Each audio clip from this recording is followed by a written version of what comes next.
ქართული ოცნების ყოფილი მაღალჩინოსნების წინააღმდეგ საგამოძიებო მოქმედებები მიმდინარეობს. დღეს ცნობილი გახდა, რომ ირაკლი ღარიბაშვილის, გრიგოლ ლილუაშვილის, ოთარ ფარცხალაძის და მათთან დაკავშირებული პირების სახლების ჩხრეკისას $7 მილიონ მეტი ნაღდი ფული, ძვირფასი ნივთები, ელექტრომოწყობილობები და დოკუმენტაცია ამოიღეს. სუსმა განმარტა, რომ სწორედ ამოღებული ნივთმტკიცებების დამუშავების შემდეგ გადაწყდება, რა სახის სამართლებრივი რეაგირება დაიწყება აღნიშნული პირების მიმართ. ბრიფინგზე რომეო მიქაუტაძის გვარიც გაჟღერდა, რომელიც კორუფციის ბრალდებით არის დაკავებული. ჩხრეკა მის საცხოვრებელ სახლში ჩატარდა. $7 მილიონ 2,200 ამერიკული დოლარი, 126,000 ლარი, 198 ძვირფასი ნაკეთობა და საათი, ძვირადღირებული ნახატები, რამდენიმე 1000 ფურცელი დოკუმენტაცია, 50 მობილური ტელეფონი და 119 ერთეული ელექტრომოწყობილობა. ყველაფერი ეს საგამოძიებო უწყებებმა ირაკლი ღარიბაშვილის, გრიგოლ ლილუაშვილის, ოთარ ფარცხალაძისა და მათთან დაკავშირებული კიდევ 5 პირის კუთვნილი 24 სახლიდან ამოიღეს. გუშინ ჩატარებული ერთ-ერთი მასშტაბური ჩხრეკის შედეგზე პროკურატურის შემდეგ დღეს უკვე განცხადება სახელმწიფო უსაფრთხოების სამსახურში გაკეთდა, სადაც ისიც ითქვა, თუ ვინ არის ის 5 პირი, ვისი ქონებაც სამ ყოფილ მაღალჩინოსანთან ერთად გამოძიების ინტერესებში აღმოჩნდა და ისიც, რომ ჩხრეკა დედაქალაქის გარდა კიდევ 4 რეგიონში მიმდინარეობდა. გაიჩხრიკა მოქალაქეების ირაკლი ღარიბაშვილის, გრიგოლ ლილუაშვილის, ოთარ ფარცხალაძის, რომეო მიქაუტაძის, მიხეილ ჩოხელის, ვანო და თორნიკე პარკაულების, ანდრია იგივე სანდრო ლილუაშვილის და მათი ოჯახის წევრების საცხოვრებელი სახლები. შედეგად, სხვადასხვა ადგილიდან ამოღებულია ნაღდი ფული, საერთო ჯამში $7 მილიონ 2,200 აშშ დოლარისა და 126,000 ლარის ოდენობით. 198 ერთეული ძვირფასი ნაკეთობა და საათი, ძვირადღირებული ნახატები, დოკუმენტაცია რამდენიმე 1000 ფურცლად, 50 ერთეული მობილური ტელეფონი და 119 ერთეული ელექტრომოწყობილობა. ამჟამად სახელმწიფო უსაფრთხოების სამსახურისა და საქართველოს გენერალური პროკურატურის საგამოძიებო ნაწილის თანამშრომლების მიერ ერთობლივად ინტენსიურ რეჟიმში მიმდინარეობს ხსენებულ დოკუმენტაციასა და ელექტრომოწყობილობებზე არსებული ინფორმაციის შესწავლა დამუშავება. ასევე ამოღებული ნაღდი ფულის რეალური წარმომავლობის დადგენა, რის შემდეგაც მოხდება დამუშავებული ინფორმაციის მიხედვით შემდგომი საგამოძიებო ოპერატიული მოქმედებების დაგეგმვა და შესაბამის პირთა მიმართ სამართლებრივი რეაგირება.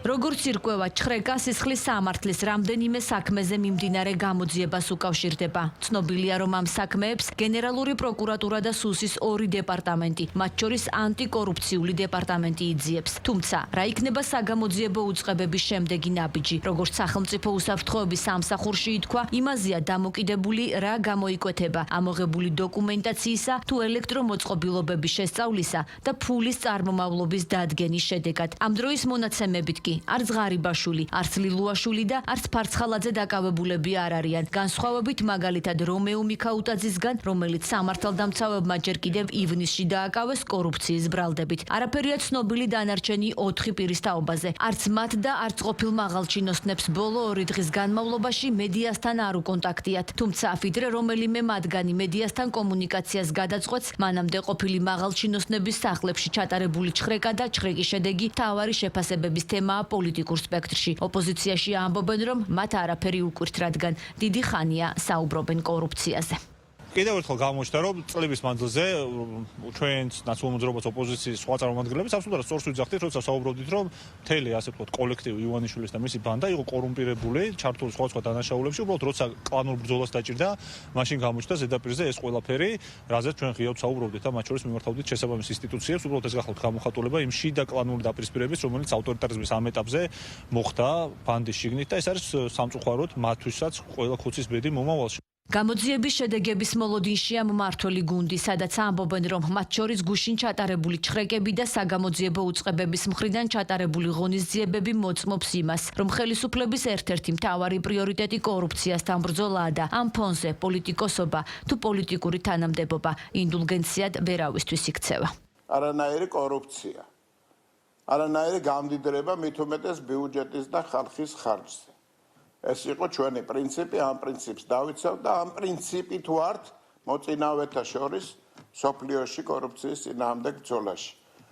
მაგრამ თუ კი ამ ბრძოლის დროს გამოვლენილია ყოფილი თუ დღევანდელი მნიშვნელობა არ აქვს თანაგუნდელი, თანამოაზრე მით უმეტეს მაღალი თანამდებობის პირი, ეს ჩვენთვის ტრაგედიაც არის და გარდა ამისა არის ინდიკატორი იმ პრინციპისა, იმ პოლიტიკისა, რასაც ქართული ოცნება მომავალშიც გაატარებს. არავით არის დანდობა, არის საკმაოდ მძიმე ფაქტი და არა მარტო ჩემთვის საზოგადოების ძალიან დიდი ნაწილისათვის, თავისთავად დამატებითი კომენტარების გაკეთება მე ეხლა გამიჭირდება.